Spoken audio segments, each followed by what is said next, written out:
Olá, galera. Farei uma breve introdução à física para a gente ter uma ideia o que significa física, por que estudamos física, qual é a história dela, que importância ela tem para a gente. E a física é uma das ciências que estuda a natureza. Tudo o que acontece na natureza chama-se fenômeno natural, mesmo que não tenha nada de extraordinário. Um exemplo disso são roupas secando no varal, ferro enferrujando, pegando sol e chuva, um leite azedando, vento, uma árvore crescendo, tempestades, raios. Então, tudo isso são fenômenos da natureza.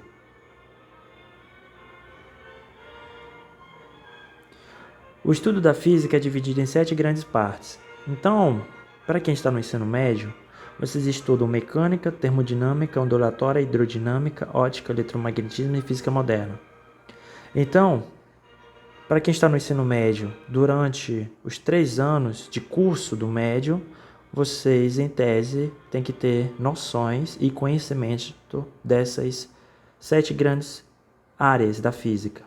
E a física moderna é dividida em 2 partes, mecânica quântica e relatividade de Einstein. A primeira relatividade dele, que é a relatividade restrita.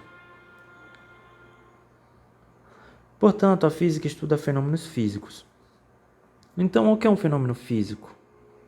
É toda alteração na estrutura da matéria, tais como forma, tamanho, aparência e estado físico, mas que não gera alteração em sua natureza, isto é, na sua composição.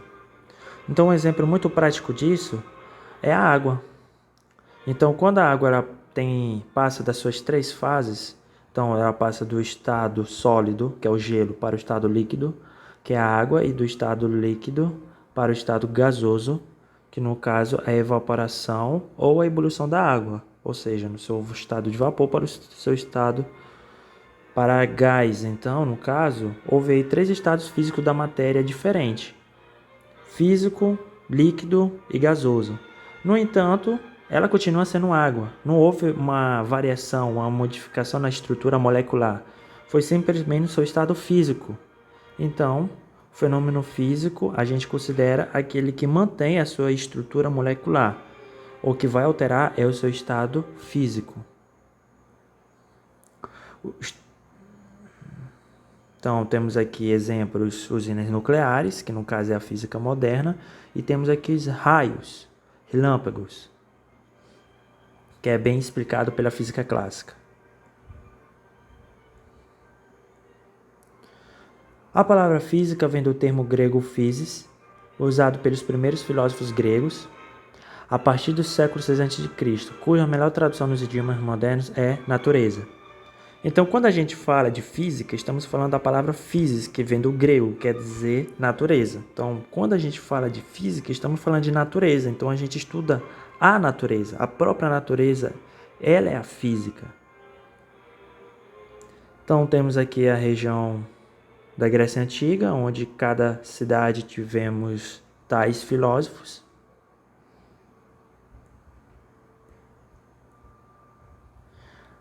Para os primeiros filósofos gregos, a palavra physis não tinha um significado de universo. Esse significado só apareceu mais tarde. Para o universo, eles tinham outra palavra, cosmos. Então, a palavra physis designava natureza. E para designar o universo, então eles falavam cosmos. Não é a mesma coisa hoje em dia, né? Hoje em dia, no caso, quando a gente fala de physis, a gente engloba tudo, mas na época era separado.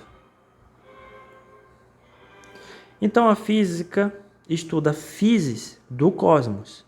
Physis é o quê? Do que é feito, como funciona. Então a física ela se preocupa do que é feito as coisas e como essas coisas funcionam, por que elas funcionam, qual é a sua estrutura, o seu mecanismo por trás, como dizia a Feynman, o físico Feynman, as suas leis, o que rege todo esse funcionamento. Cosmos, universo. Então, a física estuda a natureza da natureza. Então, a física é a própria natureza, logo ela estuda ela própria. Bem, os pré-socráticos, cada um desenvolveu uma teoria sobre o que é feito as coisas e como elas funcionam. E eu destaco dois aqui, que são os atomistas gregos. Então, a primeira teoria atômica começa na Grécia, no século V a.C., pelo Leucipo de Mileto e seu aluno Demócrito de Abdera, que formularam as primeiras hipóteses sobre os componentes essenciais da matéria. Segundo eles, o universo é formado de átomos e vácuo. Então, eles criaram uma teoria filosófica da física, dizendo que tudo é formado por átomos e vácuo. Então, tudo é constituído por pequenas partículas, que eles chamaram de átomos, e entre essas partículas existe o vácuo. Então, só foi constatado isso muitos séculos depois, através de uma teoria atômica, que o primeiro a apresentar isso foi o Dalton. E o grande expoente que temos da física, da physis, é o Aristóteles. Então, é com Aristóteles que a física e as demais ciências ganham um maior impulso na antiguidade. Suas principais contribuições para a física são as ideias sobre movimento, queda de corpos pesados, chamados graves, daí a origem da palavra gravidade, e o geocentrismo, que foi reforçado pelo Ptolomeu. A lógica aristotélica irá dominar os estudos da física até o final da Idade Média, ou seja, do século XIV, já com pessoas, ou seja, físicos como Tycho Brahe, Kepler e Galileu, com a introdução de uma linguagem que é a matemática e através da experimentação, provando realmente tudo aquilo que Aristóteles falava e observava.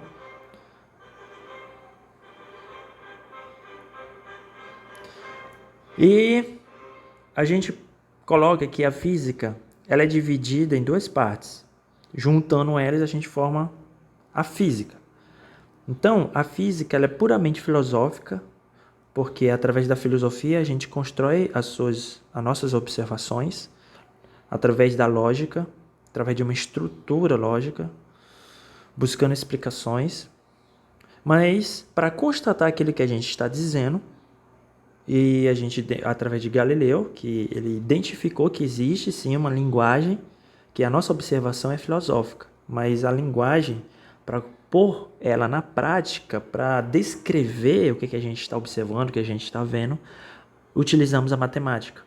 Então, antes do século XVI, a física era dominada pela filosofia, então ela era puramente filosófica. Depois do século XVII, foi introduzida a sua linguagem, a matemática. Então, hoje em dia, não tem como mais separar a matemática da física. Não tem como. Elas estão conectadas. Se você separar a matemática da física, então a física fica puramente filosófica. Não que a física não seja filosófica, ela tem seus conceitos filosóficos por trás, mas a matemática, ela descreve aquilo que estou observando. E eu coloco na prática através da experimentação.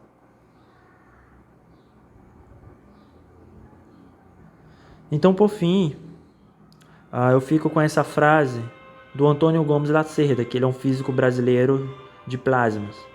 Ele diz que a física é a poesia da natureza, a matemática o idioma. Então, quando a gente vai descrever a natureza, a gente escreve ela de forma bem poética, coisa linda de se observar. No entanto, quando vou colocar no papel essa poesia que está na minha mente, na minha observação, eu preciso descrevê-la numa linguagem que, no caso, o nosso idioma é a matemática. Então, física, ela é isso. Então, é por isso que ela tem uma importância tão grande, então é por isso que estudamos ela, é por isso que ela está nos currículos de uma das ciências fundamentais, junto com a química. E é isso. Obrigado pela atenção.